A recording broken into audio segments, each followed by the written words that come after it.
Pripravujem si chyty na ďalší boulder. Tentokrát sú to detské bouldriky.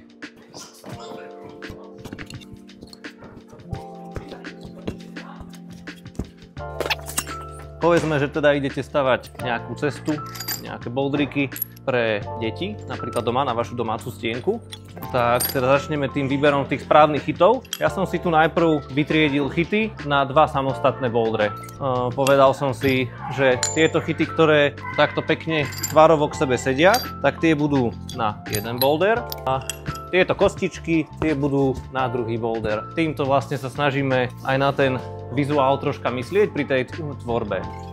Takže detské bouldre, ale aj stavba boulderov vo všeobecnosti. Najdôležitejšia vec, ktorá je empatia. Treba si predstaviť toho lesca, ktorý bude ten boulderík liesť. Teda nestaviam ten boulder pre seba, ale staviam ho buď pre deti, staviam ho pre hobíkov, nestaviam ho častokrát v všeobecnosti pre ultrasilných lescov. Dobre, čiže už sme si ukázali predtým, že čo je najdôležitejšie, teda struktúry si dať na stenu ako prvé. Struktúry už máme a teraz ideme teda nahadzovať prvé boulderíky. Mám tu už nejaké bouldre, ktoré sú úplne že pre veľmi ľahký boulderík, ďalší ľahký boulderík a troška ťažší boulderík, obťažnostne všetky akože pre deti. Povedzme si, že ideme stavať boulderík pre 5-ročné až 6, 7, 8 ročné deti. Môžeme na to použiť pri tom stavaní aj fígel, že si budem teda merať koleno a lakeť, že či tie jednotlivé kroky dočiahnu. Začali sme teda správnym výberom chytov a pokračujeme teda ich vhodným umiestnením. Ja používam rázový uťahovák, ale vy doma môžete použiť obyčajný imbusový kľúč. Treba doťahovať tie chyty, nazvime to tak akurát. Nemusím trhať silno s tým imbusáčikom, tak akurát. Na čo si hlavne treba dať pozor, treba ten šroub dávať do tých matíc rovno. Je dobré si to vyskúšať, že čo tá matica robí. Na to je dobrý aj ten kľúč, že keď ju tam dám krivo, on ten závit bude protestovať. Rázovými uťahovákmi teda hlavne vo svojich začiatkoch s citom, ak taký máte doma. Teda naša cesta pre 5-ročných. Chcel by som použiť tieto štruktúry, chcel by som tu spraviť nejakú líniu, aby to vyzeralo aj zaujímavo. Tak budem pokračovať s tými chytmi tak, aby decká dočiahli nasledujúce kroky, ale možno, že im to môžeme spraviť aj troška spicy. Začal by som chytom, ktorý je taký dvojručný. Dvojručné chyty sú fajn na nástup, lebo by sme mali nastupovať z dvoch rúk, jedine, že by som chcel nastupovať z dvoch rôznych chytov. Takže som si vybral chyt, ktorý je na toto vhodný. Povedzme, že vieme, že tu sa bude stáť. Snažím sa byť pri tom troška sprknutý, keďže tie decká by to mali liesť. A troška im vynútime používanie tých štruktúr. Zároveň ale sa snažíme, aby to bolo ľahučké. Máme dobré madielko, veľká noha a som ja v tom sprknutý. Ak človek nevláze takéto veci robiť, úplne to skúšať, tak treba si to merať a treba pracovať s tou empatiou a predstavovať si, či tie jednotlivé kroky náš lezec bude vedieť dočiahnuť. Hej, povedzme, že od kolena po lakeť, takmer až po rameno, čiže toto je krok, ktorý by mal v pohode dočiahnuť. Chýba mi tu nejaká nožka. Stupy, teda nohy sú veľmi dôležité, mali by byť dobré. V tomto prípade je to štruktúra. Štruktúra vie byť zlá na to, aby sme očakávali, že naši hobíci alebo malí lesci budú vedieť do nej tlačiť, ale je to technika, dá sa to učiť, dá sa s tým pracovať. Není to nevyhnutne malý stupík, ktorý mi nedovoluje sa na ňo zaťažiť. Polohu tohto stupíka som si vybral, pretože mám chyt, ktorý je bočák, otáčam ho ako bočák a proti nemu potrebujem zatlačiť nohou.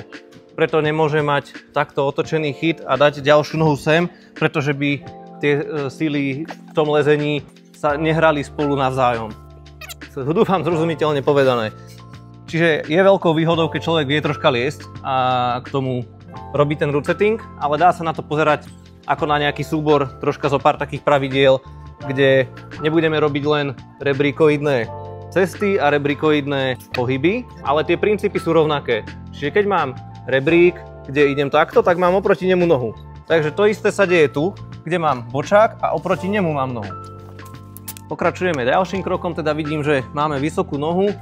Teraz mám nejaké možnosti buď aby som zachoval obťažnosť a nemuselo sa ťahať iba z jedného chytu proti jednej nohe, aby nebol veľmi ťažký krok, tak buď dám ďalšiu nohu, alebo dám ďalší chyt. Vzhľadom na to, že staviam ľahkú cestu pre 5-ročných, tak asi si zvolím aj oboje a dám všetky tieto možnosti dokopy.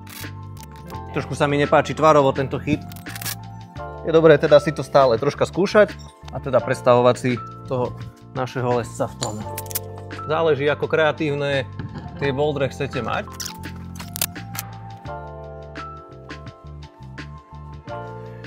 Dobre, trošku nám začínajú rásť už tie kroky. Sú to vo všeobecnosti jednoduché kroky, takmer to pripomína nejaký rebríček, ale není to úplne rebríček, už tam je troška to vytočenie, už máme jeden chyt, ktorý je rovno pozitívny. Máme zase ďalší chyt, ktorý je zase otočený do druhej strany, takže už tam bude si to vyžadovať nejakú prácu s ťažiskom pri tom lezení a už to začína byť troška zaujímavejšie ako pri nejakých len rebríčkoidných lezení, alebo má to byť lezecká stena, nie rebrína. Jednoduché pravidlo vie byť aj držať sa tých bulldogových dier.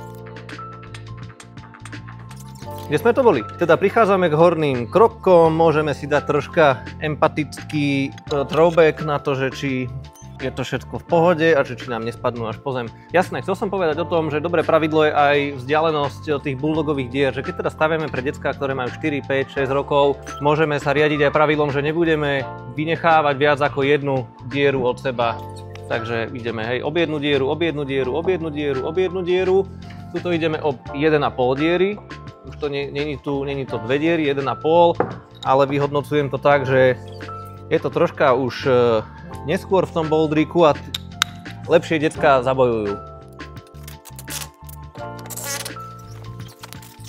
Dobre, vyzerá to celkom v pohode. Takto od pohľadu sa mi zdá, že pre úplne najmenších mrňavcov mi tu môže chýbať ešte nejaká noha. Máme tu nejakú líniu. Najlepšie je pustiť na to svojho lesca, aby to vyskúšal.